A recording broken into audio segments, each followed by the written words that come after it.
So the draft 4 is in the consent agenda, is that right? What's that? Draft 4 is in the consent agenda. Just the motions that were, but the actual bylaw itself is under the bylaw section. 9.6, sorry. Because I don't think we can pass like second, third reading by consent. 12.1 is the financial plan bylaw, but that's just the resolutions that were used to feed that bylaw. Ooh. We're going to feed those when we need a break.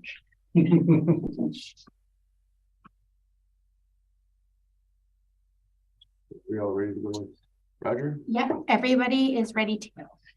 Okay, we've hit 1 o'clock. I'd like to welcome everybody to the Wednesday, February 22nd board meeting, which happens to also coincide with Pink Shirt Day. That's why we're wearing our pink shirt. Approval of the agenda. Is there anybody that needs? We have an agenda in front of us. Do I get a mover for the agenda? Move approval. Do we know of any adjustments? Do we? I haven't heard of any adjustments. Okay, so we have Director Lennox and seconded by Director Fall. Thank you very much. Any discussion on the agenda? Seeing none, all in favor? Any opposed? None opposed, motion carries. Item 3.1, adoption of the minutes of the regular board meeting January 25th, 2023. Are there any errors or omissions? Seeing no hands, do I have a motion to adopt the minutes? Director McCormick, Director Lennox, thank you. Any discussion? Seeing none, all in favor? Any opposed? No opposed, carries. No delegations today, no unfinished business. So moving on to correspondence. We have 2 items of correspondence. Does anybody have any business arising from these items? Director Gisborne? I have a question, and hopefully our CAO can help. On the first item of correspondence, it says, with this $1 billion growing communities fund, it says it will help communities prepare for future growth and build the amenities needed to support new home construction, especially with the Housing Supply Act, where targets are set. I thought the Housing Supply Act was still at first reading. Has that come into effect, or is that still going through the legislative process? Because it almost sounds like it's a done deal. So it'll have an effect. So CAO? Through the chair, I'm uncertain of that, Director Gisborne, because we don't do much with regard to housing, or I haven't been following that one. All I do know is that there are potential certain cities that they have targeted for certain developments to increase their density. okay, thanks. That's my question. Okay, great. Thank you. Anything else, or not? We'll move on to the chair's report. Oh, sorry, Director Fall. Director McCormick had her hand up. Oh, okay. Director McCormick. Yes, thank you, Chair. I also have a question about 6.1. You'll recall last year at UBCM, we put forward a motion calling on the province for a new one-time fund to help improvement districts. And I'm just wondering if staff have any thoughts as to whether this is a response to that and whether improvement districts are eligible. Through the chair, we are waiting for the rest of the report, if you will. The ministry is supposed to send us more information regarding what eligibility is. I'm certain that at that juncture, we'll know whether or not IDs are eligible for receiving any of this funding. We'll also find out what the actual projects are that would be eligible. And the other key part will be how much money we're actually going to receive and how they determined that allotment. There's probably some type of formula that they're using province-wide, and they'll let us know what that is. So I don't know if IDs are eligible at the moment, and I do not know if this was a direct result of the motion set forward. Okay, thank you. Great. Anything else? If not, we'll move on to the chair's report. February 7th and 8th, we all went through a strategic planning session with facilitator Tracy Lawrenson. I thought it was a really valuable experience as both a direction setting tool and as a way to bring the team together. I look forward to our first draft, which will eventually become our strategic plan that will guide us the next few years. On February 17th, There was the Union of BC Municipalities Local Governments Leadership Academy. They put on an elected officials seminar down in Nanaimo. And it featured a lot of good advice for both veteran elected officials and for the newly elected. I know I took a lot of good information home with me that I hope we'll like to incorporate in the next few years.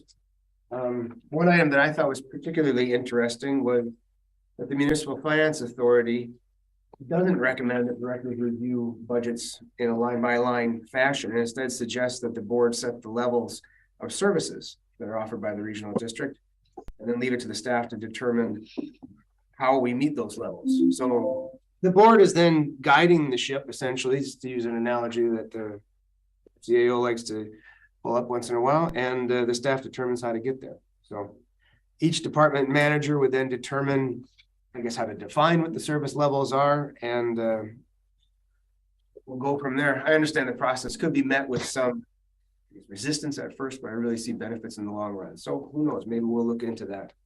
I'd also encourage anybody else who was at the EOS, if you have anything in particular that you thought was interesting, please bring it up. That'd be great to hear. The planning department recently posted their report titled "What We Heard" to the QRD website under the current projects link. This report summarizes feedback they received during the first round of community engagement regarding development of the Parks and Trails strategy, which I know has been on many people's minds. I felt it made for very interesting reading. It's very obvious that parks, trails, and public access to them feature prominently in the minds of the public. So I encourage people to read it. I look forward to receiving the full Parks and Trails strategy in the future. That's about it for Chair's report. For Director's report, February 2nd, I met with the Solid Waste Management Planning and Advisory Committee. It's my first meeting of that particular committee, and there's not a lot to report. This has to deal with the Resource Recovery Center that's at work across from Willingdon Beach, and they hope to have everything up and running sometime in 2024. Looks like it's progressing very, very well. February 8th, I have my Stillwater Community Advisory Group, which is the group that meets with Western Forest Products. Kenzie Jesson from In Situ Archaeology made a presentation. It was really interesting. He was obviously very passionate about his work, just about archaeology in the regional district.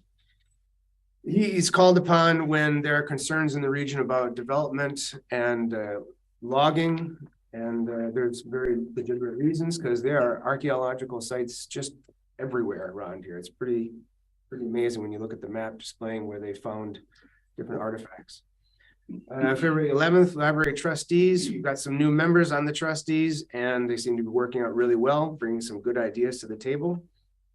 It was nice to see that we had more applicants than we had positions. So I'm happy to see the enthusiasm in the community for working with the library, and I hope that those that weren't chosen this time around will try again and also find other ways to support the library. We have around this table, we've heard about the new provincial requirements to hit accessibility targets. The library, being another public institution, is doing the same, abiding by the same rules. They're bringing in a representative from the Rick Hansen Foundation to do a full assessment of the facility, with the hopes of it can be improved for those with reduced mobility, vision, or hearing. I'm really pleased to see these kind of steps are being taken. I look forward to the time when everything is designed to be used by everyone, regardless of personal limitations. So that's all I've got. Let's go up to the screen first. Director Fall. Thank you, Chair.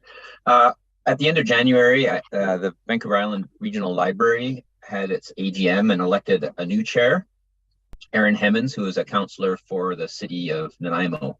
And she's been on the board previously for a number of terms, so hopefully it'll be a very good continuation of that service. January the 31st, I met with the MODI, the Ministry of Transportation and Infrastructure Operations Manager and local area supervisor in the Nanaimo district office that covers Lasqueti Island, regarding the poor road conditions on Lasqueti.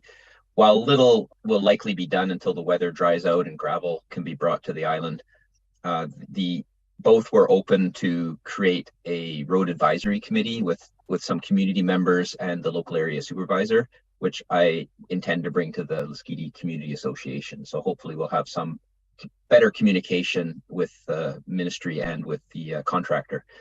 On January 31st, I held a town hall, a virtual town hall on Lesquiti for interested residents. There were about 25 people showed up, kind of normal, fair interest, to review the budget. And it was actually very much appreciated. Residents who are interested in knowing the details are very happy to go through the parts that affect them. And the budget was, of course, very clearly done by our staff. So I was able to show pieces that affect Lesquiti residents, and they very much appreciated understanding where their money goes. And it was also nice to physically be able to visit Powell River for several days for strategic planning and to be in person for several meetings in February. So that was very nice to be there. I see there's a missing seat there, and so hopefully I'll be up there again. And finally, I'd just like to touch on something that the chair mentioned about archaeology. Indeed, especially along coastal areas, there are archaeological sites everywhere. We have 3 or 4 on our property alone, and our neighbors and many. And I'd just like to remind the board, especially those who are not on the planning committee, the February planning committee agenda included the Hoyete Lesquiti Archaeological Project community report. And so that's as an FYI, so it's not on our agenda now, but I really encourage people to look at that. It's really not just an excellent example of archaeology, but a very excellent example of reconciliation and engaging with the public. So bringing the community in to identify sites, engaging with landowners so they can have a better understanding of the value of archaeological sites and what they can do when they find one, and to kind of increase the pride in having these archaeological sites and preserving them and so on. So it's really a great project. I know the Dana Lepofsky, professor of archaeology at Simon Fraser, has been up to Powell River and presented to the Flatman and other First Nations. So that report is in the planning committee agenda, and I encourage board members to take a look at it. Thank you. Thanks, Director Fall. Yeah, I'll have to go back to the past agenda and look that one up. Director McCormick. Thank you, Chair. Well, greetings from snowy Texada. On January the 26th, I did a walkabout with Patrick Devereaux, our Manager of Operational Services, and representatives of the Texada Recreation Commission and the Bonanda Improvement District. And we did a walkabout at Bonanda Ball Field, scouting out the best location for the gazebo. Of course, Mr. Devereaux had it already scouted out, but he had the support of the community. And so I think it's going to go where he said it was going to go, which is down at the end of the park, which I think will work really well. So on the 7th and 8th of February, I attended the strategic planning workshop with the rest of you. On the 10th, I had a meeting with Eric Giel of City West. City West is the technology company that has purchased the Gillies Bay Internet Society, and Eric is the new general manager of GBIS. So he came out just to have a chat with me. They're trying to determine now which will be the landing hubs, which sites on Texada. And he just wanted to know from me if there were any kind of local sensitivities or cultural or historic or whatever about a couple of locations that he was thinking about, which I thought was really great of him to ask. So we had a very productive meeting with him. On the 21st, which was, I guess, yesterday, that was Tourism Powell River. And so I was there. They have a great new stock in the Visitor Information Center. So if anyone is looking for a kind of a local flavor in a gift, that's really the place to go. They were also discussing offering, and agreed to do so, offering a scholarship for a Brooks graduate in 2023 who is interested in pursuing a career in tourism. They've had a problem in the years past, or some of the years past, where they have not been able to find a grad interested in tourism, in which case the scholarship does not get offered. So it is certainly available, and sorry. Sorry about that. It was techno amazing just to be here. Anyway, that's Tourism Powell River. The other meeting I went to yesterday was a BC Ferries open house with BC Ferry staff, and I went with a number of other Texada Islanders to make our case again for restoring the what we call the Triangle Run, direct service to Comox, because, you know, we can fill empty deck space with paying customers, and we would like the opportunity to do so. So thank you, Chair. That's my report. Great. One quick question. You said the gazebo is at the end of the park. Which end would that be? Just curious. If you're coming down the hill, it would be on the far right. Okay. Perhaps Mr. Devereaux has a more technical answer. Mr. Devereaux? Yes, Chair. The gazebo will be located in just on the other side of the fence from center field. So I hope that orients you about 100 meters from the washrooms. Perfect. Okay, thanks very much. Director Elliott. Thank you, Chair. So this has been probably the busiest month of the year for me so far. So I'll try to touch on all of the aspects. So of course I did strategic planning with the regional district, enjoyed that very much. Looking forward to seeing the draft to see if it looks like anything we talked about. That week that we were doing that strategic planning was also an FCM sustainabilities conference, which I was trying to take in the morning before attending work in the daytime. So I got in a few sessions for that. There was a real reconciliation theme to a lot of the speakers and the workshops, and so I enjoyed listening to them. Some people from my back home were on some of the panels, so that was good to see. We had our LGLA conference, which I attended with all of you folks. I really enjoyed the conversation they had about conflict of interest and defamation lawsuits and how to avoid lawsuits and what things to do and what things not to do. One of the points I wanted to ask about at that was I didn't get a chance to was the if you're saying something that is true, can you still be held liable for defamation? And the answer to that is yes, you can. It depends on who you're saying it to and why you're saying it. So if your intention is to discredit someone, you can still, even if it's true, you can be held liable. So that didn't get brought up, but it's actually the case. I've had legal advice on that. So I thought people should know that as well. Some of the sessions that we attended dealt really well with the roles and responsibilities.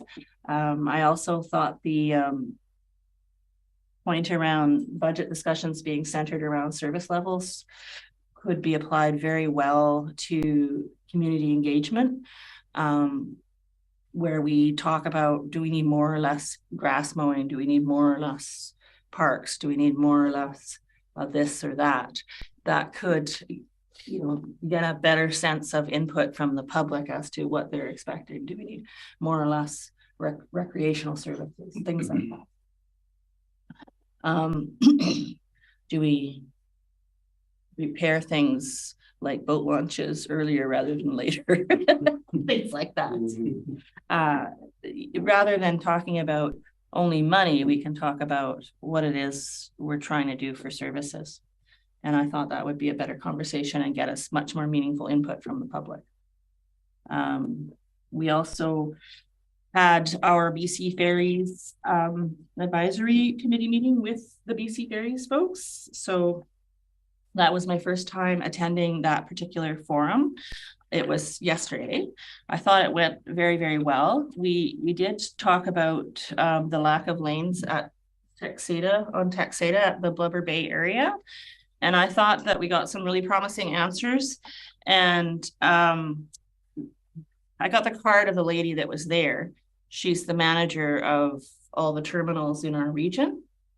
And she was going to look into seeing what could be done about getting the various players together. Moti has to be involved too, because it's off of getting an extra lane so that the school bus can come down without running into the offloading traffic was kind of the main point. Is there's not enough lanes to be safely dropping people off, including the school bus children. And a lot of that had to do with Ministry of Transportation and Highways. And so we had a good conversation there. I advocated for the concept that it isn't just a Minnesota thing, that Modi takes requests from the users of the highway, which is BC Ferries. So, and they would probably be very favorable to a project that BC Ferries also chipped in some funds to, and not just leaving it with Modi as the way to go. I didn't think that was the way to go. So I was I advocated hard there. We did get some movement. There is the manager of the terminals is going to get a hold of us all and put a bit of a group together to try and see what we can do. So I'm looking forward to that. I put my hand up. There is a job fair coming up for BC Ferries, and they're coming to town, and they didn't tell us the date yet, but they've changed their entire recruitment process.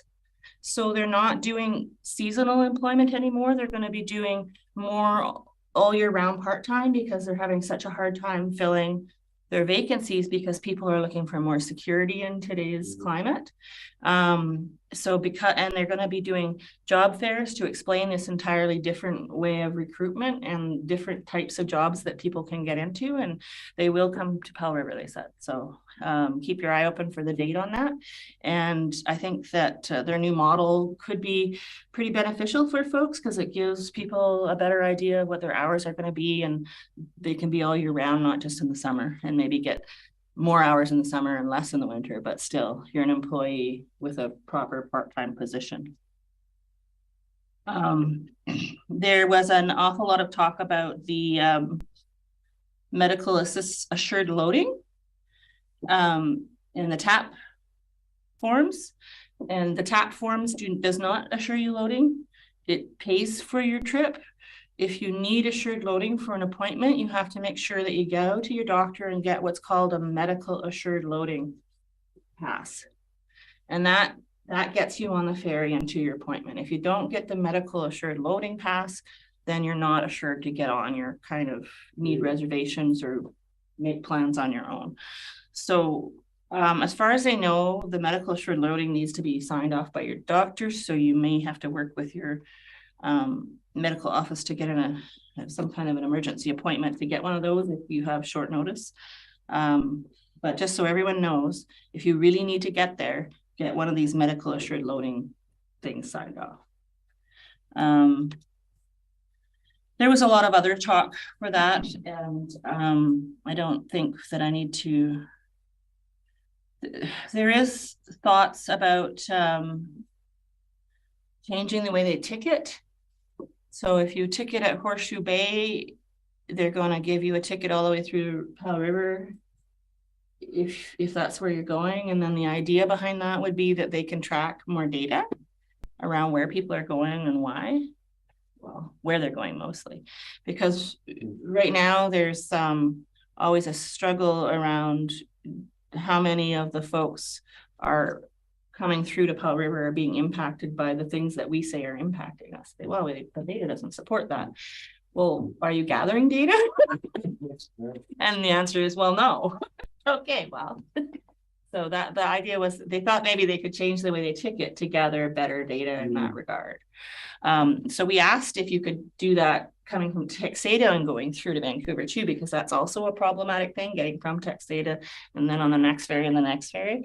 And they said no, because there's no ticketing at Blubber. Yeah. And there's not going to be. So, you know, that won't help with that one. The gentleman from Texada, Doug, I think his name was, he asked if they could add direct return route on the final ferry coming out of Comox home to stop at Texada and let people off. They seemed interested in that, in that idea. He said that ferries rarely ever has a lot of people on it. And anybody who lives on Texada will always try to take the 3 o'clock, which is sometimes overloaded, so that they can get home to Texada at a reasonable hour. But they probably wouldn't mind getting on the last ferry and go straight to Texada, because it cuts a lot of time off their route, and it would move traffic off the 3 and onto the later ferry. So they took that, and they were going to come back to us with something on that. But so that might be an option, is the last ferry home from Comox each evening could stop in at Texada and let people off. And no loading at all, just letting people off. And so that sounded like a good idea to a lot of people. So that was brought up at that meeting. I also went to the Vancouver Island Coastal Communities Climate Action Steering Committee. We had a live meeting at the end of the LGLA in Nanaimo, and they talked about all of their accomplishments over the last few years, which Andrew probably knows all about. And then we did some visioning for where we're going to go from now. And that visioning involved a lot of throwing ideas around and prioritizing, and it'll probably come back in a report. And we didn't get to see the results of that, but they'll collate that and send it back out to us to see where we're going to be going next. But some of the stuff that they did in the last few years was the territorial analysis, which is available on the UVic climate action website. You can go and see it there. They did some surveys and a bunch of different work to create this territorial analysis. They had 98% support of climate action in regional districts, and every regional district was doing something. And they talked about what the barriers were, some doing more than others. One regional district had a climate action service created, and that allowed them to do climate action projects with a specific service. So I thought that was kind of interesting. There was an Indigenous participation consultant hired called Alderhood, and they had worked really hard at trying to get Indigenous input into all the things that we're doing. And they found that there was not a lot of capacity to add this onto most of their plates. So the staff was like, well, we kind of are overloaded, and political people were really focused on other things. And they all thought it was super important, but nobody had any extra time to participate.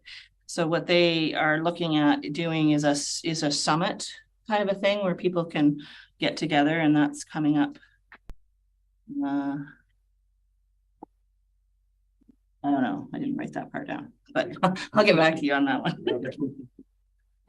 Anyway, so we'll get the results of our visioning and planning from that in the future, and that's what I've been doing. Sounds good. Thank you very much. That medical assured loading fact, that was very interesting. I didn't even know that existed. So it's important because people think when they get their little platform that they'll be able to get on to get to their appointment, but that's not how it works. Right. Actually, see Director McCormick has her hand up. Yes, thank you. I'm asking Director Elliott about the same topic. Is this something new, the medical assured loading pass? Because I also have never heard of it before. I think it's relatively new. I think it's been around for about a year or two now, because I had heard about it from Jim in a past report, but not that long ago.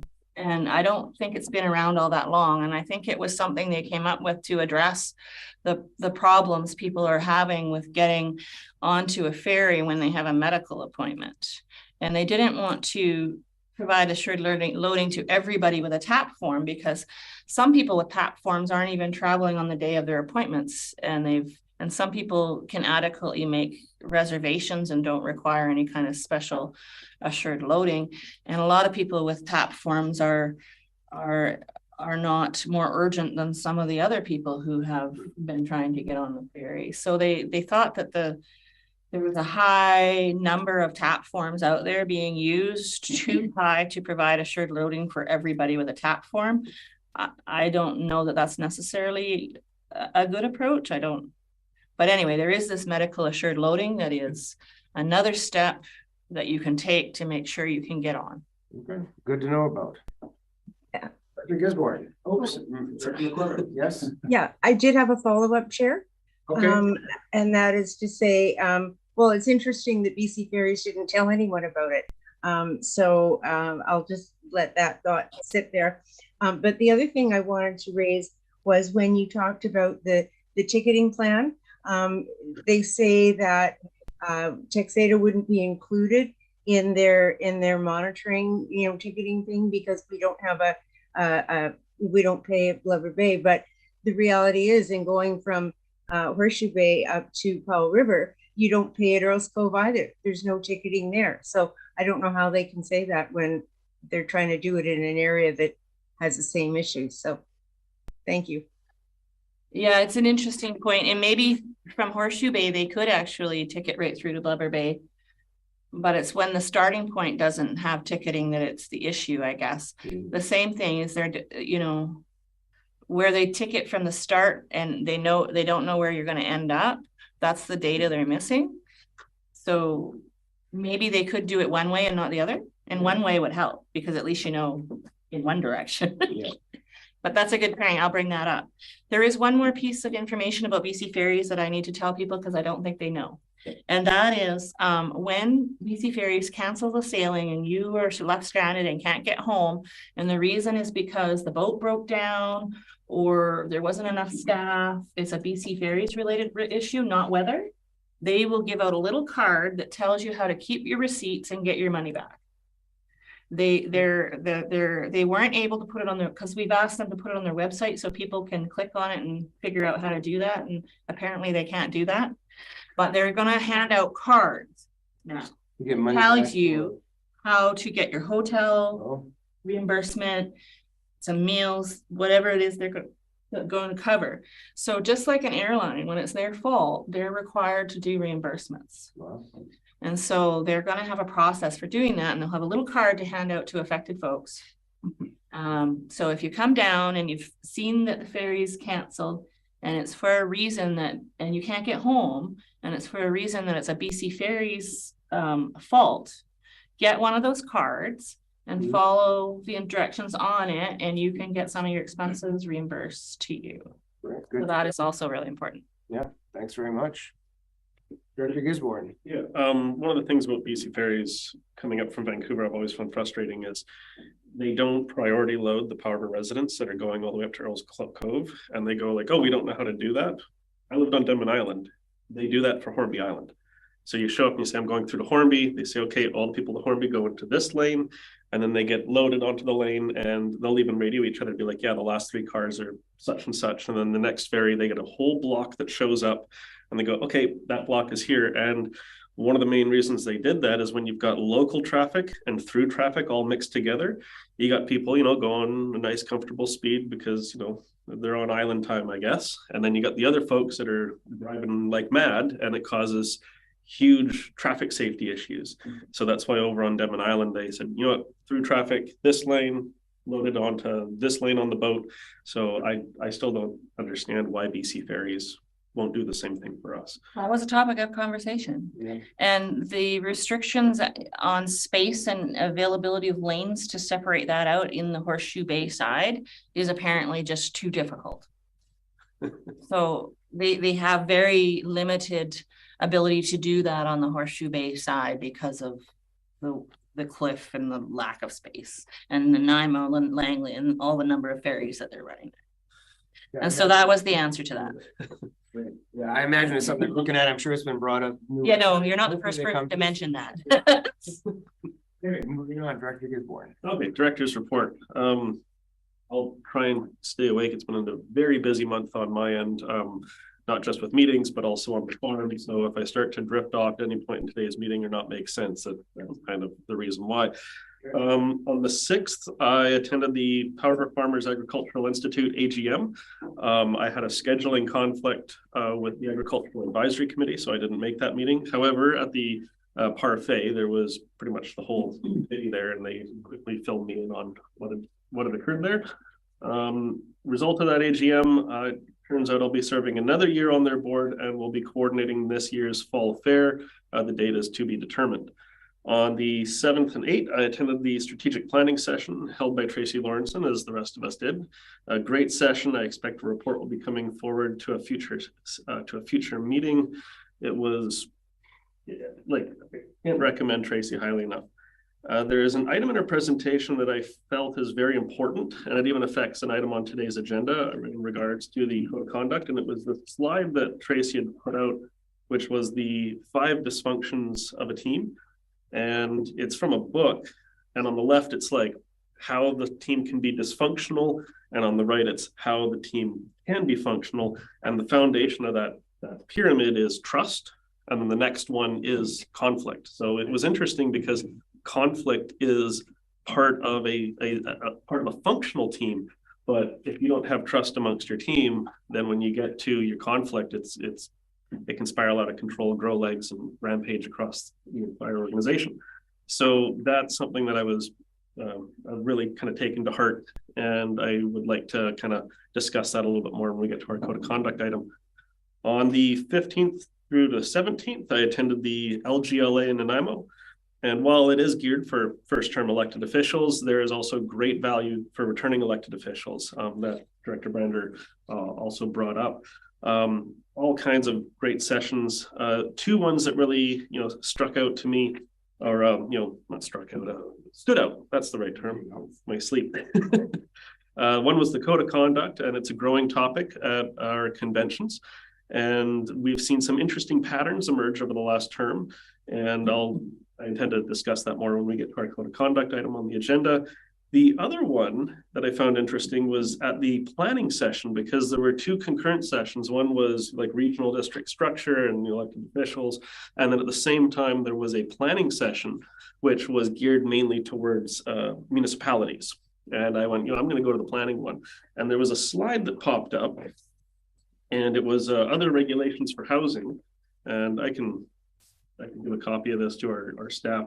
But one of the things on that slide, because they have, temporary use permits and proactive bylaw enforcement, things that we don't have in our area.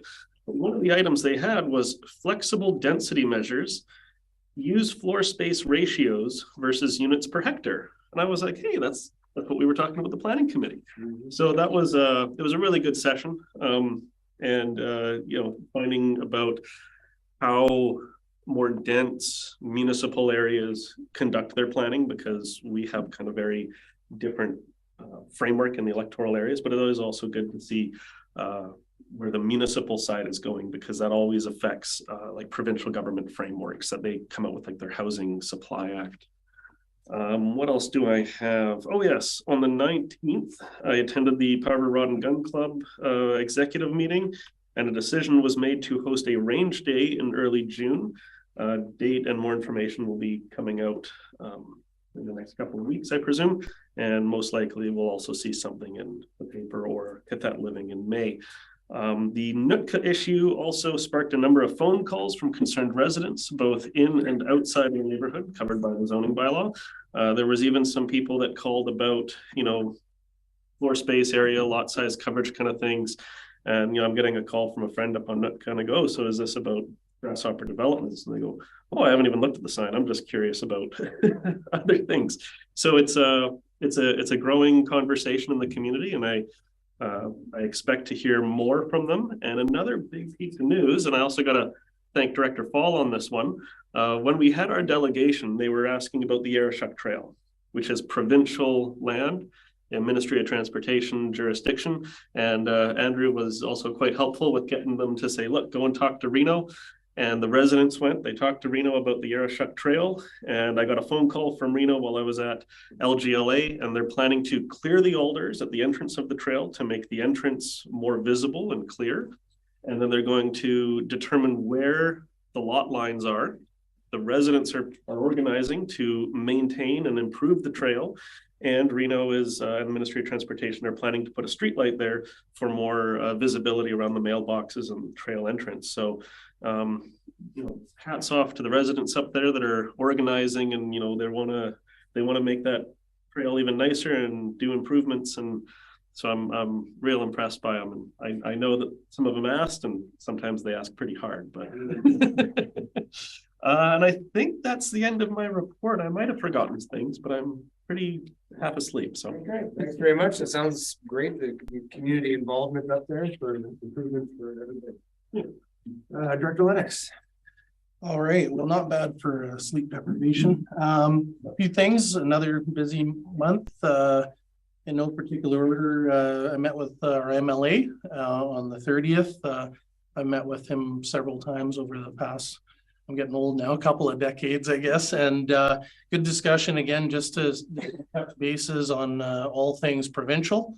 I won't go through them all. There are a lot of the things that we've already identified. So continue that relationship.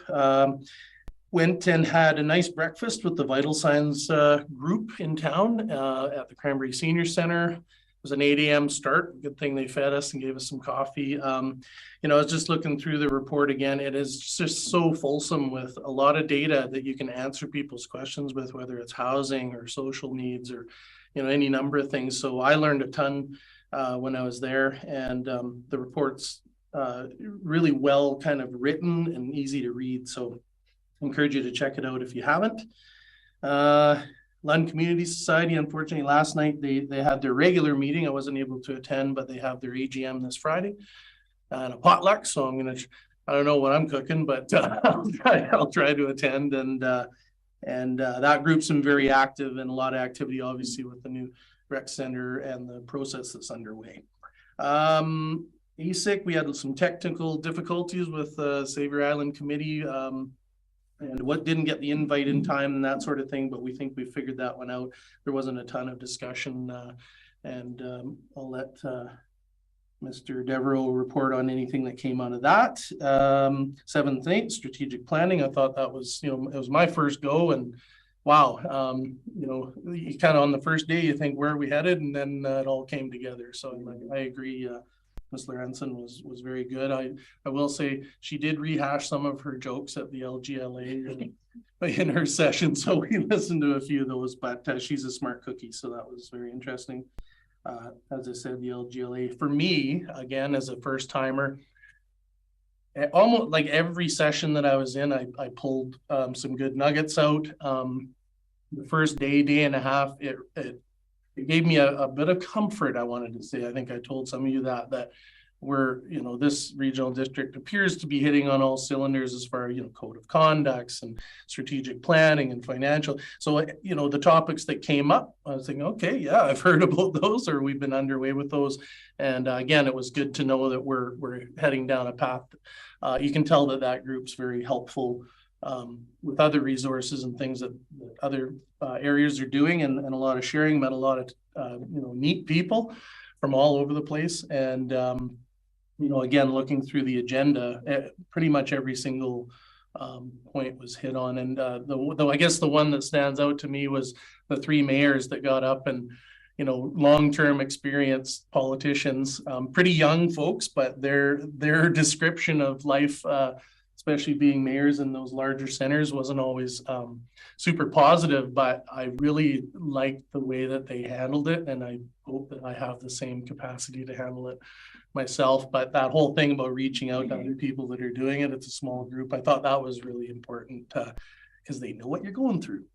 So that was cool. A couple more things, the Parks and Trails Strategy Report. Again, I whipped through that one, and I agree, tons of good feedback. People are really care about Parks and Trails, and lots of calls, boy, and emails from the things in Area A that are interesting to people, and upcoming things such as the OCP on Savory. There's a lot of interest. A lot of people want to be involved and have ideas, and that's like really cool because we need that involvement to get it right. So and the roads, of course.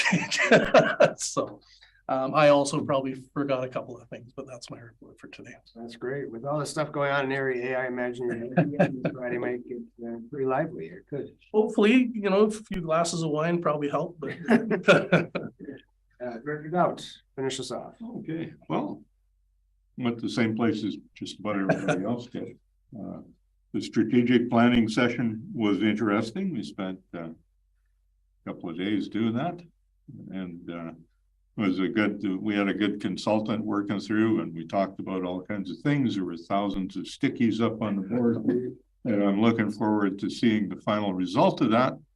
And hopefully it will result in a strategic plan that we can all have staff refer to in making their reports and help us focus our in the future, because that's really what the strategic plan is about, is trying to get something we can all agree with as a general direction.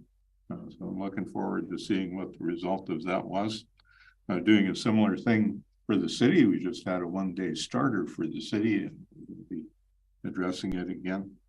The Local Government Leadership Academy was a great place to go. And there was a couple of hundred people there in the room, I guess, going through local government things. And you know, the councillors, other directors have pointed out the fine art of agreeing and disagreeing, and codes of conduct were one of the main topics. And it was really fascinating in that discussion. We're, I think, ahead of the game for a lot of local governments, and we are on draft 2, which we have got going to legal counsel to interpret it for us. A lot of local governments are starting to think about draft 1 of a code of conduct and what they want to do. Some other ones are well along in the process and have different paths that they're going down. So it'll be interesting to see how those all work out over the next few years about how they work on clarifying the code of conduct for different municipalities and regional districts. I was interested in the proposals by, or presentations by the BC Assessment Authority. They talked a lot about what's going on this year, and a lot of significant increases in assessments. And there was one portion of the discussion that was, I thought, was really a good focus, and that was when you look at your assessment from BC Assessment and you try to figure out how that's going to interpret and make a difference to the taxes you pay come tax notice time. The important thing to look at is where your assessment is and where your change in assessment is in relationship to others. If your assessment is much, if your change in your assessment is much higher than other people in the neighborhood, then you will be paying more in taxes than someone whose assessment is less than the average. And that's really where the Municipal Finance Authority assessments affect what you actually pay at the end of the day in taxes. So the important numbers on there is what happened to the assessments of your neighbors compared to what happened to your assessments. That was an interesting program, and a little bit odd because a lot of the numbers for home values peaked around almost exactly the same day as they finalized the rolls that we're using this year. Have been declining, but generally those change all the time, and the assessment, your assessment compared to others in your neighborhood, is the most important part. Interesting information from the Municipal Finance Authority on how they save money for regional districts and municipalities in getting borrowed money at much cheaper rates than we could borrow it from at banks, and much more reliable rate. Works well. A lot of talk about meeting procedures. Asset management was a big discussion. Local government law. Loose lips sink ships, I think, was what the Municipal Insurance Agency was talking about, and being careful about what gets talked about that was in-camera meetings and what gets talked about in the event that lawsuits may be happening. All in all, that was a pretty useful 3 days in beautiful downtown Nanaimo. We met lots of people. I had an opportunity to talk to lots of other regional district people from near and far, and lots of other municipal people. It's just to compare the projects and what they're hearing from the people in the community. So, all in all, very interesting. And I think that pretty much covers what I want to go into.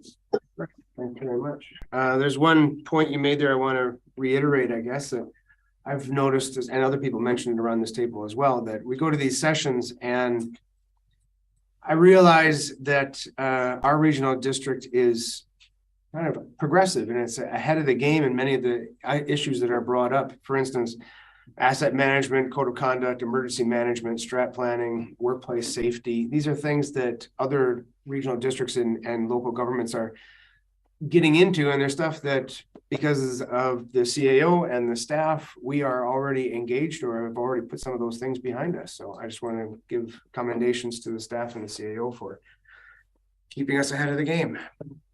Anyway, moving on. We have our consent agenda. Do we have anything that we would like to remove from the consent agenda? 11. 9/11, the code of conduct. Okay, so that is now 10/11. Anything else that we would like to have removed from the consent agenda? Seeing that, or after removing that, does anybody want to move that we accept the remainder of the consent agenda? With the motion, Director Gisborne, seconded by Director Lennox. Any other discussion? Seeing none, all in favor? Okay, any opposed? None opposed, motion carries. So, item 10.1, I guess. Code of conduct. We have a recommendation that the board endorse the new proposed code of conduct policy and bring it forward to a future committee of the whole meeting after legal review. How do we wish to proceed? I'll make the motion that's in the package. Okay, and the board endorse the new proposed code of conduct policy and bring it forward to the future committee of the whole meeting after legal review. I think I saw Director McCormick's hand up. Is that right? I seconded it. Oh, okay, Director Fall. Thank you. Any discussion? Director Gisborne. Thank you. Yeah, the committee of the whole, I had said, that this code of conduct is much better than our existing code of conduct. And for that, I do believe when we get through the discussion of this motion, I will most likely support it because it's a step in the right direction. One of the other things I had said was that it's not perfect because codes of conduct, from what I heard at LGLA, it's kind of an evolving field. There's a lot of organizations that are figuring things out. And then there's also challenges where, even some organizations with really good codes of conduct can still have issues. So there's a couple of things in this code of conduct I want to bring to the board's attention. And I do like the motion that it's going to come back to a committee of the whole so that we can discuss it again. One of the questions I would have for our legal counsel, because this is going for legal review, is the provision that the investigation findings would be binding without board interference or without the board getting involved. That one causes me some concern because the code of conduct comes down to the fundamentals that we as elected officials have a great deal of power over our community. And we as a board have a great deal of power as well over the budget and the finances. And with power comes responsibility. I think it was Uncle Ben and Spider-Man that said that, but it's true. The responsibility of the board is very high in when it comes to a code of conduct. And in my understanding of looking at the past and the case law and all this kind of stuff, and this is something our consultant Al Sebring had said was no other regional district or municipality he's aware of had an investigation that would just automatically do the censure and sanction. When I was looking through, the case laws of BC, and I am not a lawyer, absolutely not. One of the things that I've seen in these findings was that it is the board and the council that has the authority to pass a motion of censure. So what I find concerning is if this code of conduct goes forward and then there's a policy there where a director or a councilor or whatever can get censured and sanctioned without a motion of the board, then how is that going to potentially be rectified? Like if someone goes like, well, I'm going to challenge this at the courts, because the way I see our code of conduct is how do we avoid the courts? How do we resolve issues? And how do we get to, this wonderful pyramid that Tracy put forward? And I think it comes down to how do we rebuild the trust? One of the things I heard at LGLA from some folks where they've had these issues, and I asked them the question, I said, well, if you guys have had a censure or sanction in your previous term, did it actually make the situation better? Or did it just kind of make the hostility more in the back room? And from what I was hearing, the majority of places, the issue was resolved at the election. Either the whole council was replaced or the offending person was replaced. And in a lot of cases, when we hear of the whole council being replaced, it makes me think that, well, there is a collective responsibility as well. And that's where another part of this code of conduct, which is for the chair and the CAO to try and resolve the issue informally. I'm wondering if there should be something else in there that says, hey, the board should also kind of come together and try and resolve the issue informally, but only in certain cases. Because if, you know, someone goes onto social media and starts spouting off in-camera information, I don't really think you can resolve that informally. Like, there's a very clear breach that has occurred there. And it's like, well, there's not really much you can do to resolve it. But in certain cases where, you know, the trust has broken down and now the conflict is sprouting legs and rampaging across the community, I see that as a collective responsibility because we have a collective power. And I myself, if we start spending money on investigations, I as a director would like to know that this is something that is coming up. And if I haven't done what I can do to try and resolve the situation without having it to go through expensive legal process, then I feel that, well, the voters will, in one way or another, hold me and others accountable. So that's my concern right now about this code of conduct, and I want other directors to think about it. I do want to, you know, send this off for legal review, and I really want to find the answer to that question of, can a motion of censure be essentially passed without it going to the board for adoption? So. Okay, I would, that point in particular, you mentioned it yourself, the consultant Al Sebring brought that up. And I seem to recall at one of the sessions at LGLA that during this code of conduct session, they touched on it as well. Seeing as that is kind of a, I don't know, abnormality is the right way to say it, but I imagine the CAO has taken notes and that legal would more than likely look at that specific phrase and give us feedback on it. And like you said, this will come back to the committee of the whole after it's gone through legal. So we will get another chance to kick at it, which I think is a very good idea. Director Elliott. So I interpret the words slightly differently, and legal will give us feedback, which we can take into consideration at that time. The report and recommendations of the third-party investigator shall be binding on all parties and to the dispute, and to eliminate the possibility of political interference, there shall not be subject to a board discretion, debate, or amendment. That doesn't mean that the implementation of those recommendations isn't still up to the board. It just means that report is not going to be amended or changed in any way by the board. It is accepted as is. And then if implementation requires a step such as censure as part of the recommendations, that would be implementation is a separate step. The only part that's not separate is the money part, which is a separate clause. So I'm not a lawyer either, but I read it that the report itself is not subject to change, which I think is a good thing. I don't think people should be tampering with the third party's recommendations at all, because that's the whole point of a dispute resolution process, is to have a neutral party that isn't going to be ganged up by the majority and can say impartially what it is their perspective is. And so I think it's a good thing. I like it, and I'm interested in what the lawyers have to say. Okay, right now I have Director Lennox and then Director Doubt.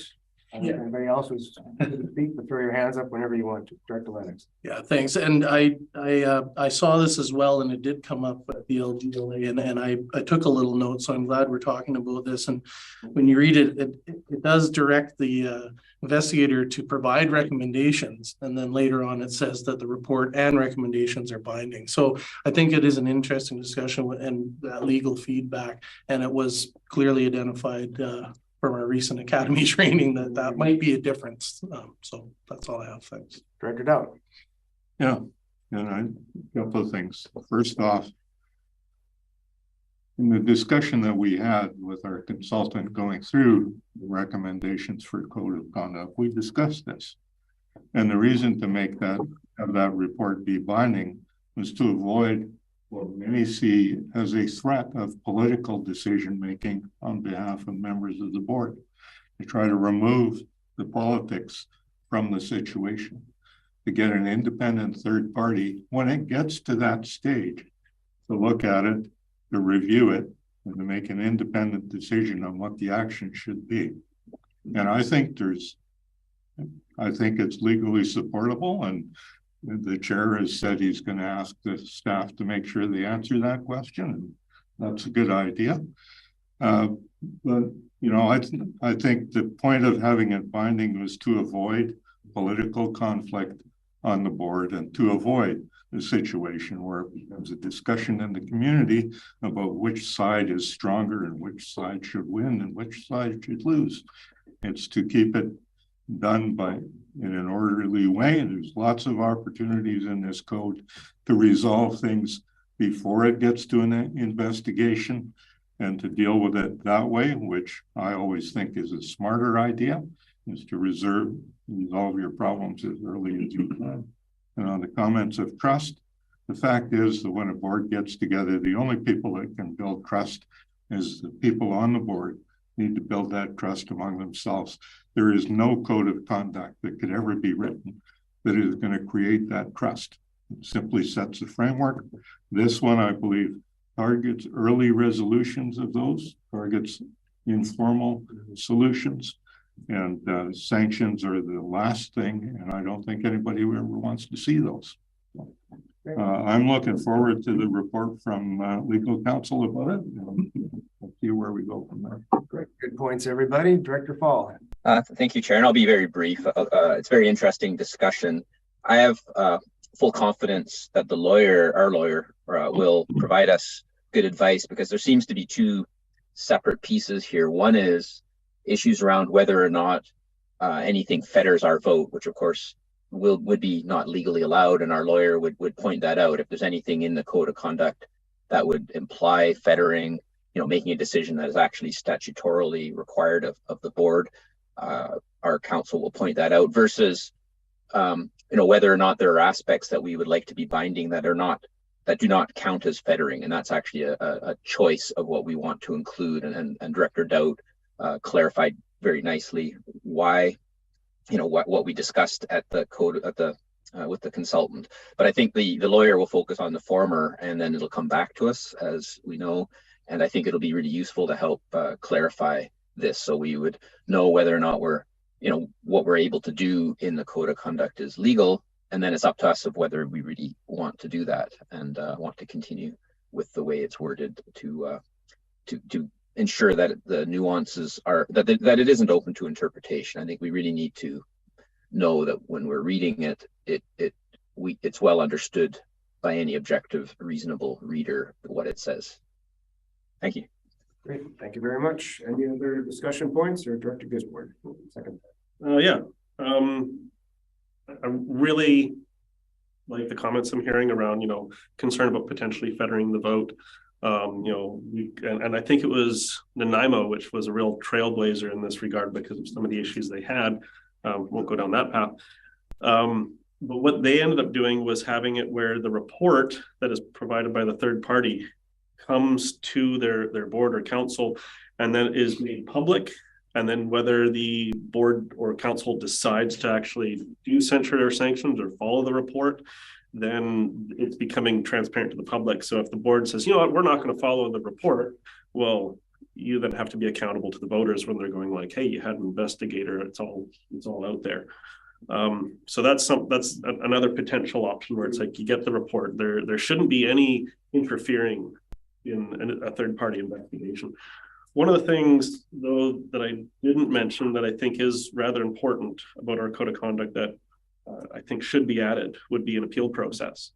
When you get an investigation and it comes forward, there is right now no appeal process. And I know some organizations are like, well, if we don't have an appeal process, then it's just, there's no kind of interference. However, there is always an appeal process, and that's the court. And that's expensive. So it's like, you get the investigation and you might have someone going like, well, hold on, you're saying that this is what happened and I have actual evidence that says that didn't happen.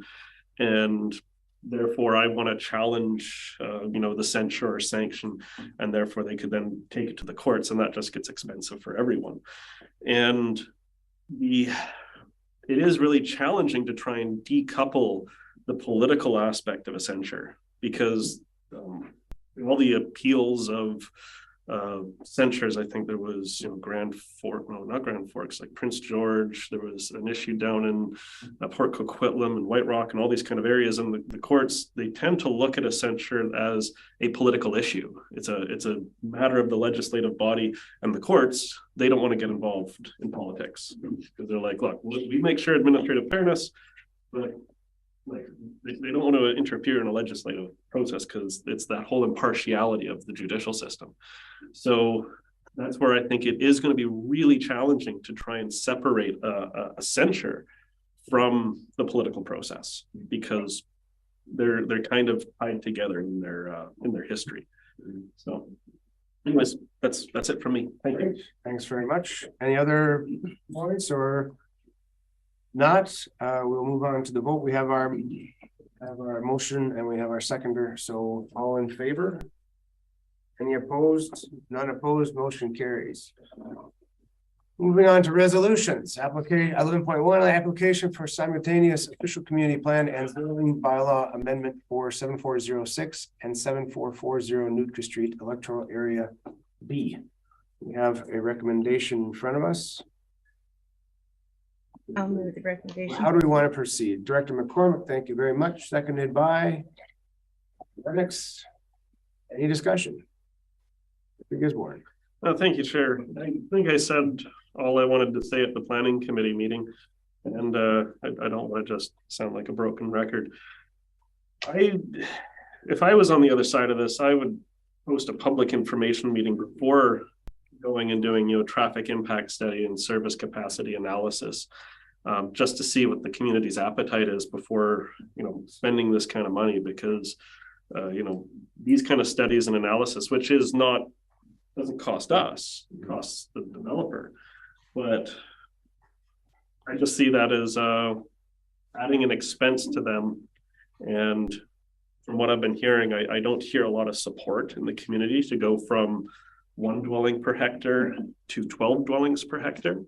And I really think we need to consider more of the lot size coverage discussion, because this is one of the challenges. Is right now it's 1 dwelling per hectare, and if he goes to 12 dwellings per hectare, then my understanding of the bylaw is, well, right now the proposal is they could be 1,300 square feet for each dwelling, but if the zoning bylaw is approved, well, there's nothing to really stop them from saying, well, actually we'll go 4,000 or 3,000 or something else, because that's not how the bylaw is written.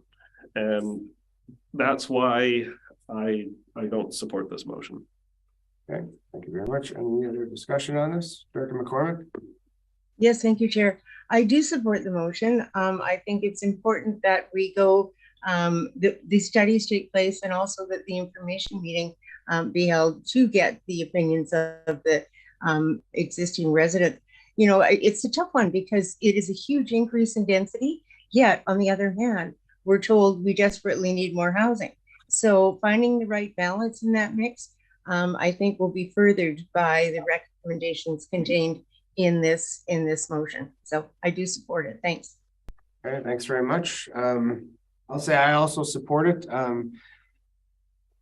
The proponent is going through the proper procedures, and I see the public information session having the stipulation in that they complete the services capacity analysis and the traffic impact study ahead of time. Makes sense to me, because then they have information to impart to the populace and say, look, this is what the studies have shown.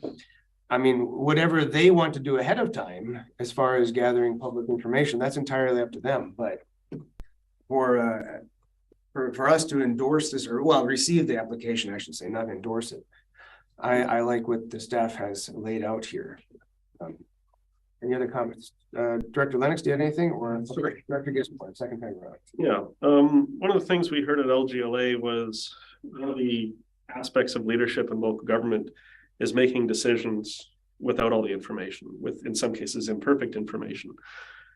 I think we have enough information from our OCP to actually make a decision on this, that to go from 1 dwelling per hectare to 12 dwellings per hectare.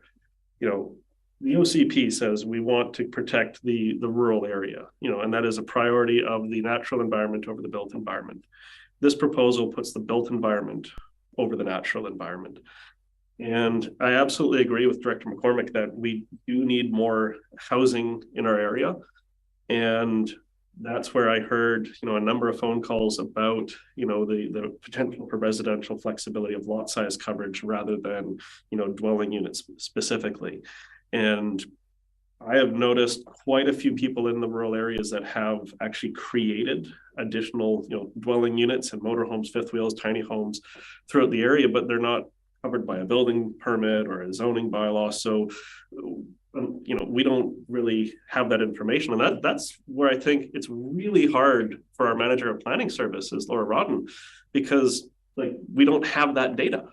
And it's hard to then kind of say, well, province, how much housing have we got? And it's like, well, there's a lot of areas where we don't know because we don't have those other tools in the toolbox. And based on the Let's Talk land use, it doesn't seem like we're going to be getting those tools anytime soon. So I think I'm going to make the decision. I'm going to make my vote based on the information that I have, the information that I need, which is the OCP, and I'm going to vote against this motion. Okay, thank you very much. I did not mention this is for directors A, B, C, D unweighted. I know. I have no vote. I just wanted to comment on process a little bit as far as community engagement goes. I think that if you were going to do community engagement ahead of time to figure out where people were at, and then you wanted to proceed, you'd have to do it again after you had the information, because the information would be important for the community to know when giving adequate information. So lots of engagement is good, but it isn't cheaper. I think what you would end up doing is more community engagement, and the first community engagement would be confused because they would realize that you don't have all the information, and so they'd be like, well, you need to get all this information. So I think the process that has been proposed is a good process. It's not approving or not. It's not a process to approve this particular thing. It's a process to get all the information, do community engagement, and then that would be on the table at another date for approval or not approval.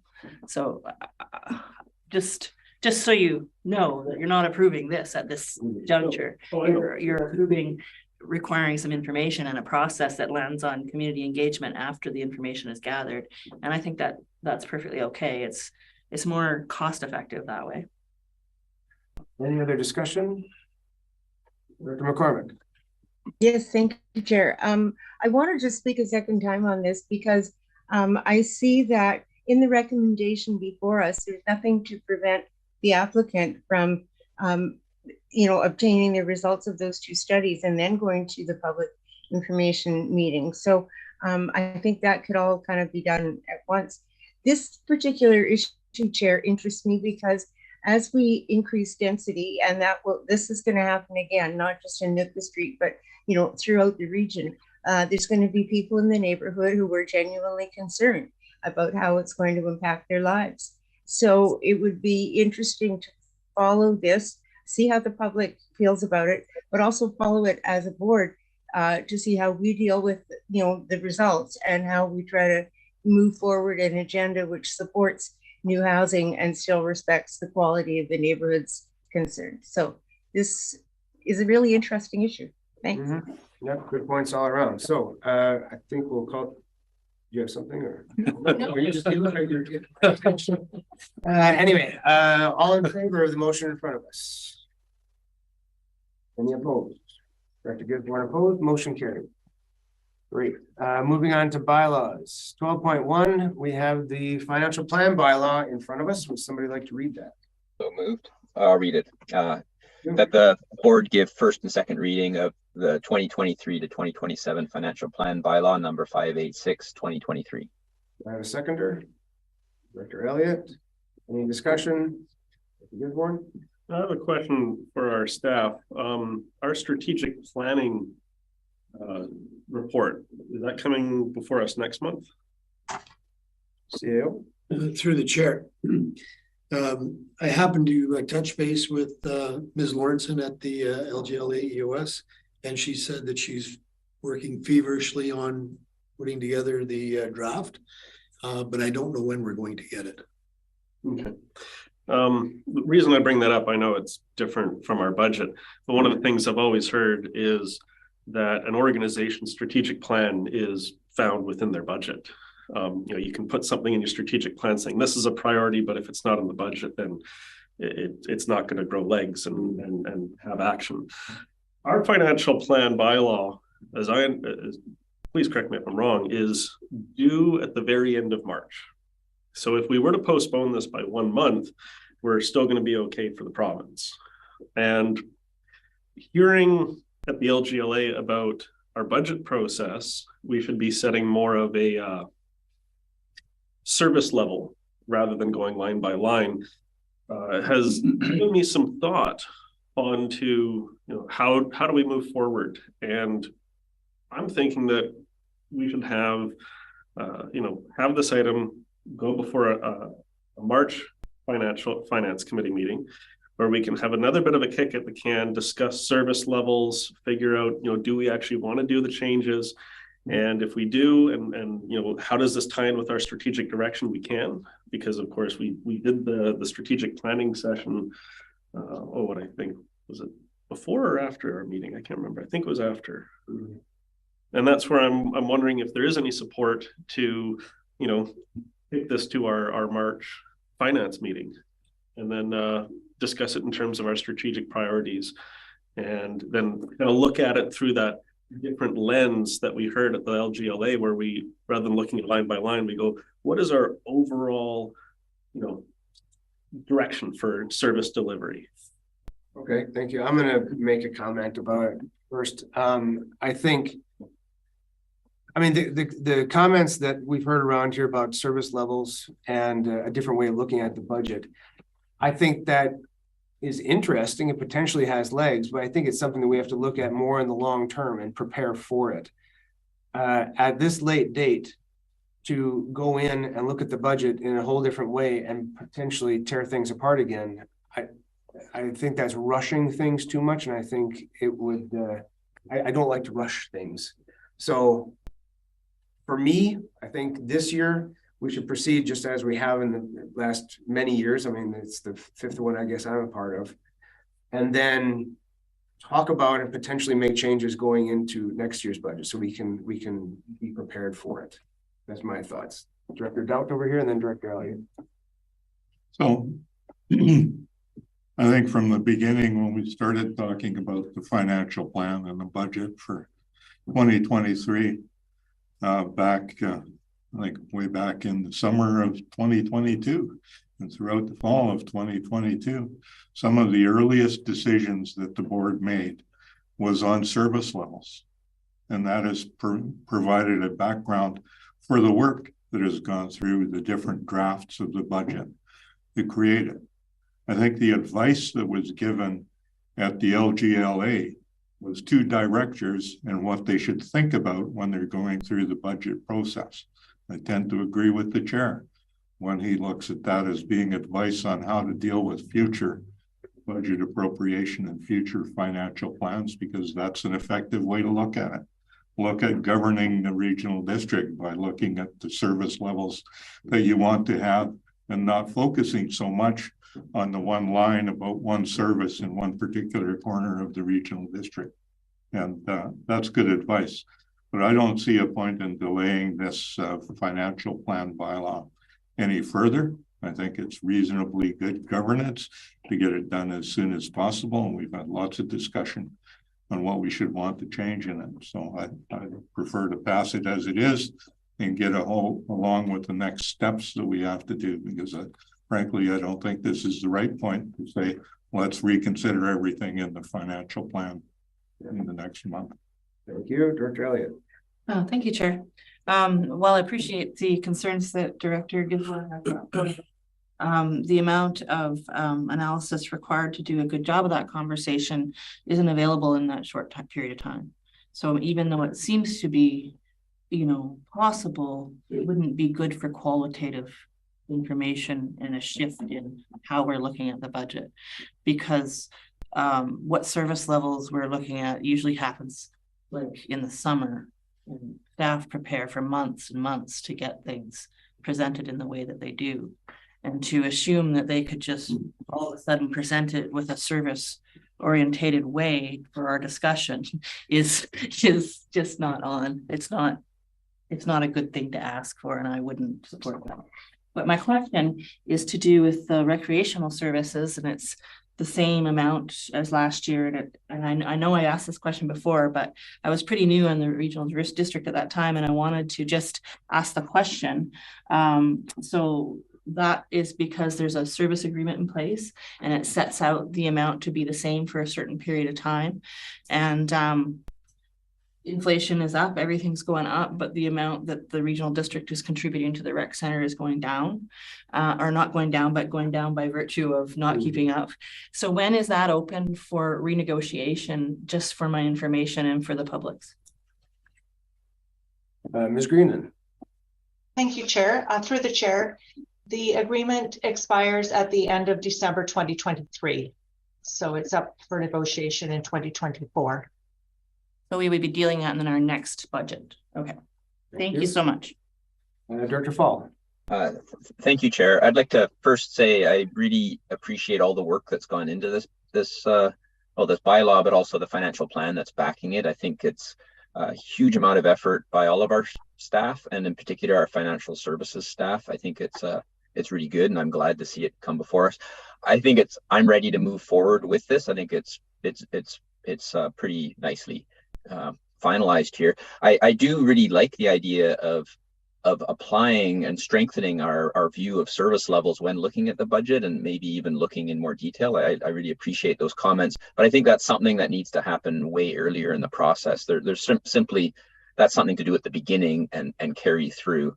At this point, even if we were to delay this, there's no time to do major revisions, because we see it takes months and months in the last few, so we would discuss it in if we were to discuss it in March.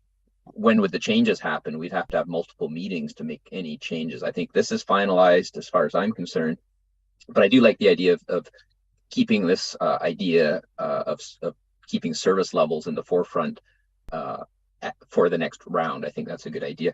I do have a question, if I may, and that's the current financial plan hasn't finalized the surpluses, and and my understanding is that those will all roll into the reserves, and some of them will be substantial for some services. So my question is, when would the board see this? Would that occur? See those surplus levels showing up in those reserves? Would that happen if and when the financial plan is amended, or would we see it at another juncture? Ms. Greenan? Yeah, you're muted. Thank you, Chair. Sorry about that. Thank you, Chair. Through the chair, yes, we are working on our finalizing the 2022 financial statements as we speak, and we do have our audit starting the second week of March.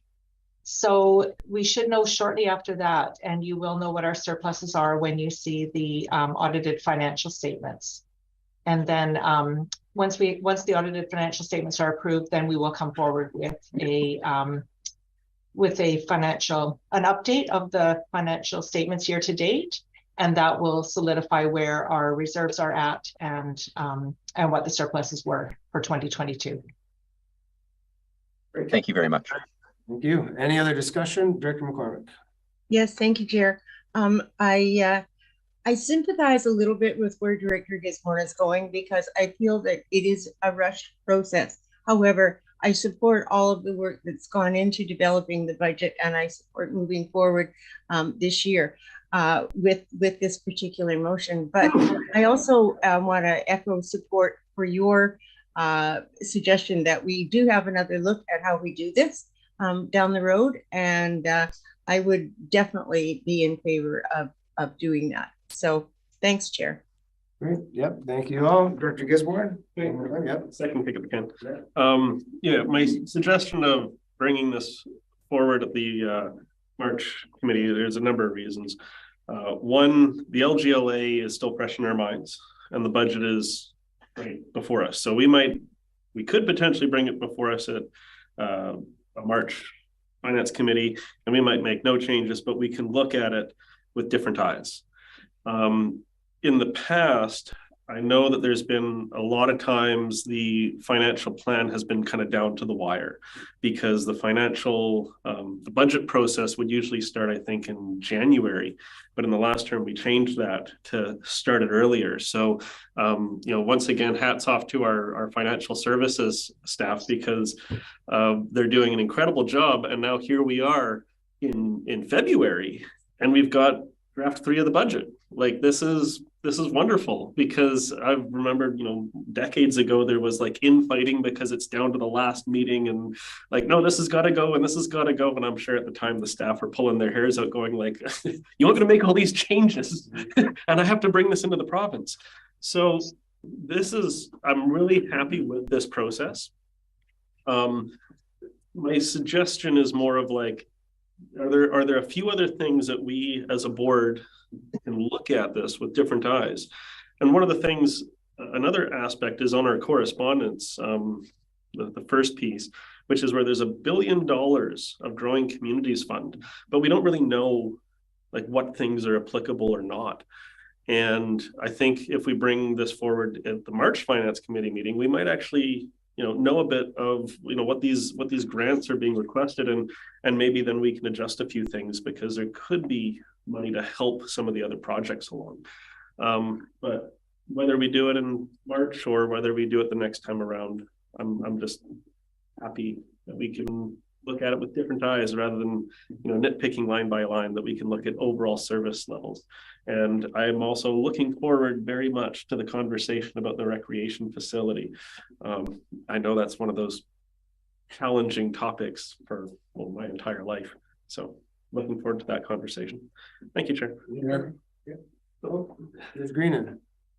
Thank you, Chair. Through the Chair, I just wanted to mention too that well, we won't know the details of the community building fund. Sorry, the theme of it, but we don't know that right now. That funding could be interjected through the budget amendment process. The other thing I wanted to mention too is that well, it seems like the financial plan drives service levels. It's actually our service levels that drive the financial plan. So for example, right now we're undertaking a parks and trails strategy. That once the board looks at that parks and trails strategy and decides on what actions it's going to adopt, this is just an example, those actions drive the service level. So then what we would do is we would develop our financial plan to support the actions that the board wants. So as I say, it isn't actually the financial plan that's driving the service levels. The board is actually driving the service levels, and then the financial plan supports those work plans. Yes. Yeah, great. Thank you very much. Good points. I think everybody's done now, so we'll move on. All in favor? Any opposed? None opposed? Motion carries. Okay, I move that the board give third reading of the 2023 to 2027 financial plan bylaw number 586, 2023. Thank you. Seconded by Director Belch. Any discussion? Seeing none, all in favor? Any opposed? None opposed, motion carries. And I move that the board adopt the 2023 to 2027 financial plan bylaw number 586, 2023. Seconded by Director Elliott. Any discussion? All in favor? Any opposed? None opposed, motion carries. Great. No reports. New business 14.1 letter of support RE Tla'amin Nation Regional Economic Diversification and Infrastructure Program grant application. So we have the motion in front of us. Director McCormick. I'll move the recommendation. Thank you. Seconded by Director Gisborne. Thank you very much. Any discussion? Director Gisborne. Yeah, I'm supportive of Tla'amin Nation and anyone looking to invest in our community. The mill site is always a big topic in this community. And one of the things I heard down at LGLA, though it wasn't like an official session, it was just hearing from individuals that are in affected communities and also speaking with the fellow from BC Assessment, that when such a high valued property, which brings in $3.7 million a year roughly currently to the municipality. If the use changes, that can affect their assessment. If they go from curtailed to closed, that can affect their assessment. What Tla'amin Nation's plans are with the site, if they do get it, I'm not sure, but that can also affect the assessment. Whether it gets added to treaty lands or not also affects, essentially our budget. And this is something that I really just want the board to think about and discuss, because other communities, when one of these massive tax revenue sites either closes or change hands, or even like the assessment changes from being an active mill to a closed mill, it can have really impactful finance implications to the budget, because like Director Doubt was saying, your tax rate is based on, the value of all the land and how your property compares with all the land. Well, when a big chunk of the land, loses a whole bunch of value, suddenly everyone else's taxes start going up really high. And, some communities, they really, well, actually most communities, when this happens, they really struggle. So I'm in support of the letter, but I want us all to just be aware of the potential financial impacts of whatever happens with that site, whoever gets it, and how that can affect us, and think about our financial plan for next year, because we just passed our our current financial plan. So yeah. Okay. Thank you. I just wanted to point out that the letter that was actually sent, we're ratifying this because there were time constraints, just for anybody watching online. It really has nothing to do with the purchase of land. We are supporting their application to the economic capacity stream of the Regional Economic Diversification and Infrastructure Program. And I happen to look up the eligibility of projects that fall underneath this economic capacity, and none of them are for the purchase of land or assets. It's for such things as identifying community economic development capacity, strengthening local economic development capacity, engagement projects such as community consultation, and staff recruitment and retention. So this is not about money to go towards purchase of any land or infrastructure. It is just about economic capacity. Director Doubt, you had some comments? Yeah, I do. So, as you pointed out, this is about ratifying a letter from the chair of the regional district that was sent yesterday. And it was sent on the strength of a poll by the CAO of directors of the regional district with very limited information, simply a request by a staff member of the Tla'amin Nation to provide support for a grant application.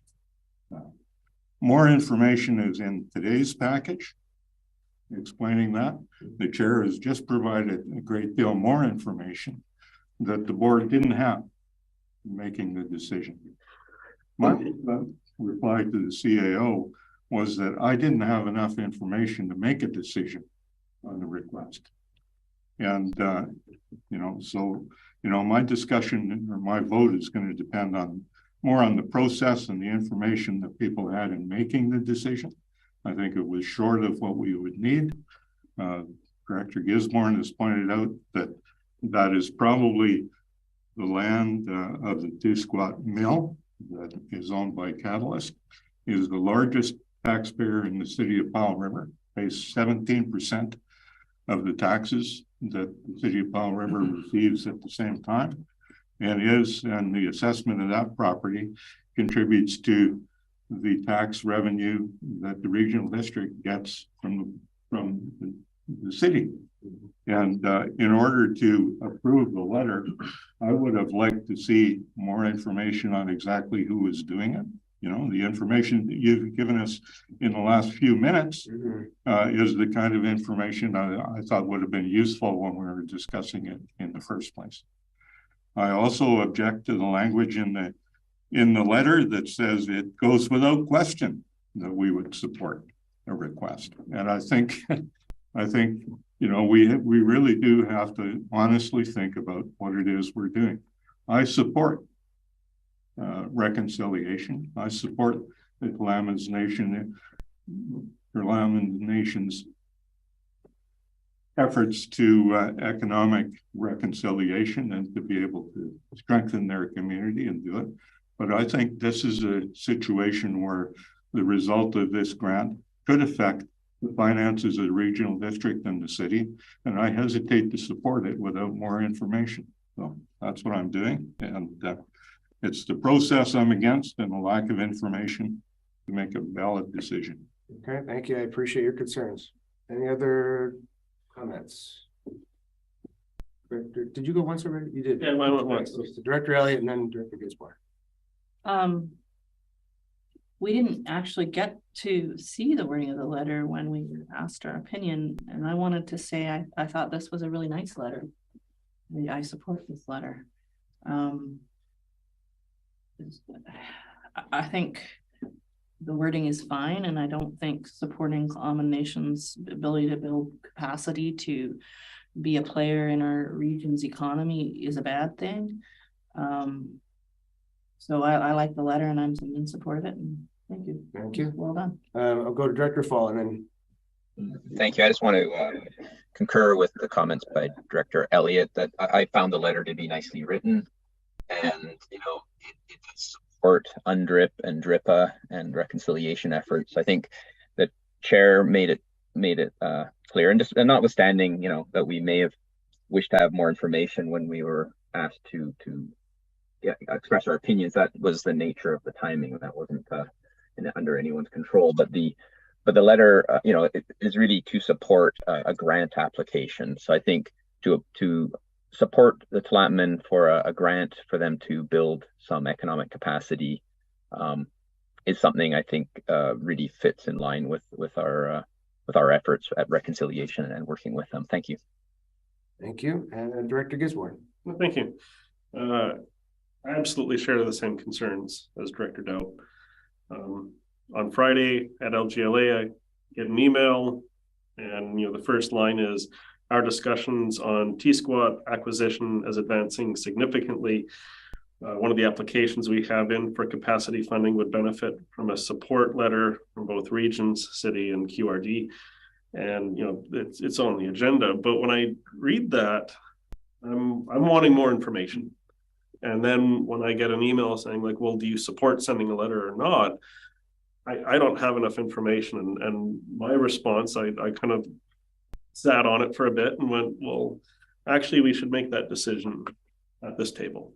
I don't like, you know, making a decision over something that is, in my opinion, it's a substantial item, even though it's just a letter of support. It's not like a initiative that we're doing. It's not something we're spending money on, but I think it should be an item that is discussed by this board before a letter gets sent, and then we ratify it. So that's where I have some concerns about the process on this end, not on Tla'amin's end.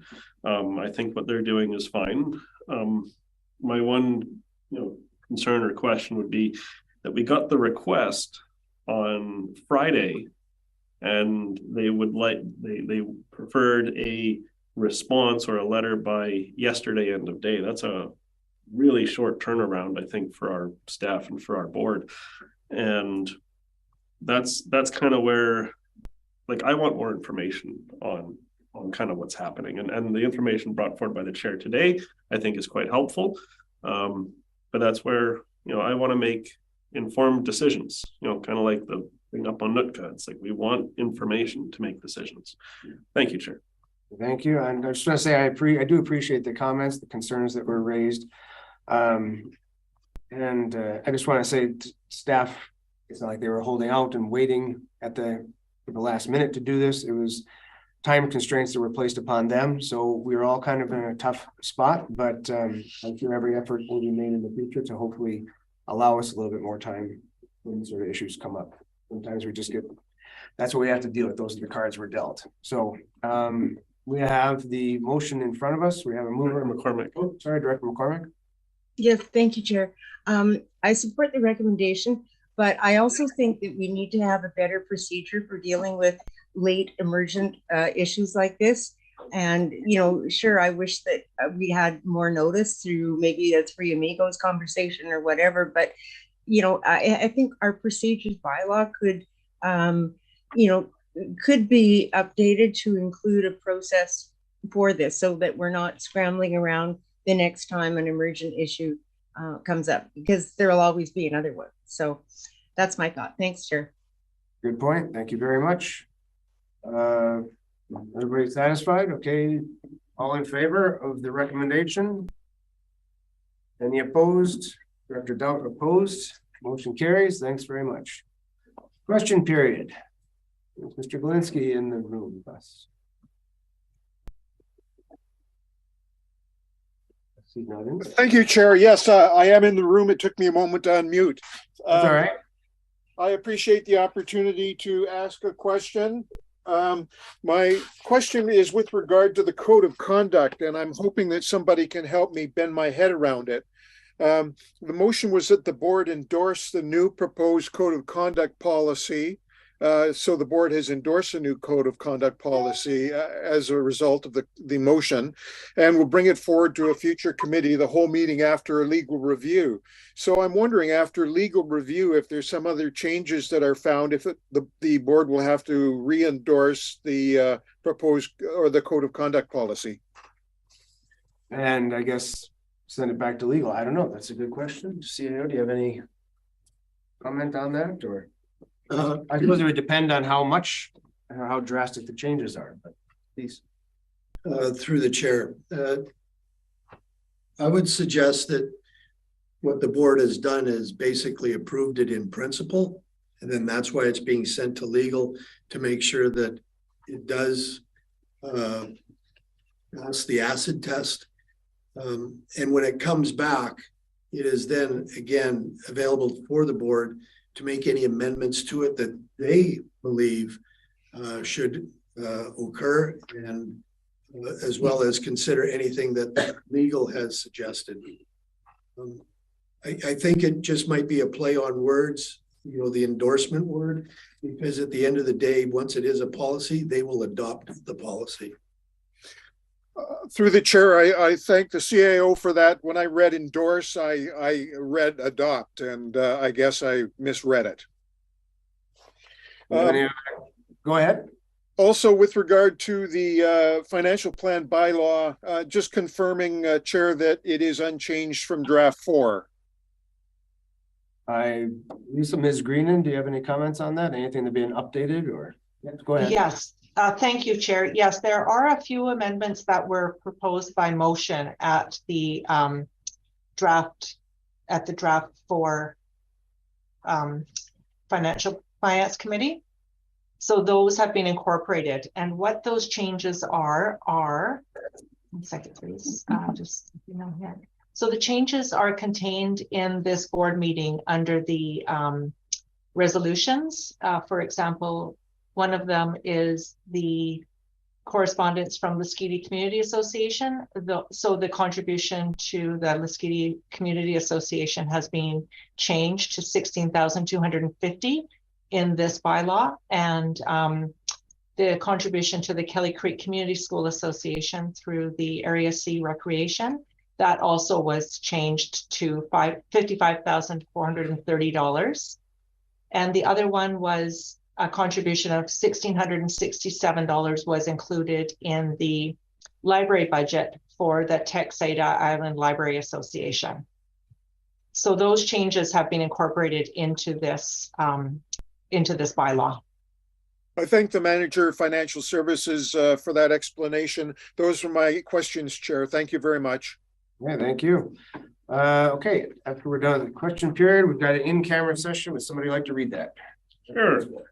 I move that the board move in camera, the meeting be closed to the public on the grounds that the subject matter to be considered relates to matters covered by the community charter under section 91A, personal information about an identifiable individual who holds or is being considered for a position as an officer, employee, or agent of the regional district or another position appointed by the regional district. C, labor relations or other employee relations. K, negotiations and related discussions respecting the proposed provision of a regional district service that are at their preliminary stages, and that, in the view of the board, could reasonably be expected to harm the interests of the regional district if they were held in public. L, discussions with regional district officers and employees respecting regional district objectives, measures, and progress reports for the purposes of preparing an annual report under Section 98, Annual Regional District Report. N, the consideration of whether a board meeting should be closed under provision of this subsection or subsection 2. And 2, a part of a board meeting, must be closed to the public if the subject matter being considered relates to one or more of the following. B, the consideration of information received and held in confidence relating to negotiations between the regional district and a provincial government, or the federal government, or both, or between a provincial government or the federal government, or both, and a third party. Thank you. Do I have a seconder? Lennox. Any discussion? All in favor? Any opposed? None opposed. Motion carries. We are going in camera. And I request a 5-minute recess.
Great.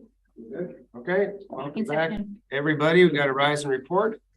The board reappointed Kathy Hodgins to the Agricultural Advisory Committee as a representative of the Powell River Farmers Agricultural Institute for a 2-year term expiring December 31st, 2024. The board received the Catholic Regional District 2022 year-end safety report for awareness and information. The board adopted the proposed QRD Fire Department's comprehensive honorarium policy and amended insurance and benefits coverage for volunteer firefighters policy 411. And the board appointed Don Schultz to the Solid Waste Management Plan Monitoring and Advisory Committee for a term of 2 years ending December 31st, 2024, and will send a letter of appreciation to Dale McCormick for his past service on the committee. We have reached the end of our agenda, so we are adjourned. Thanks very much. Thanks, everyone. Enjoy the rest of your pink day. Good afternoon, everybody. Well, my staff. Good.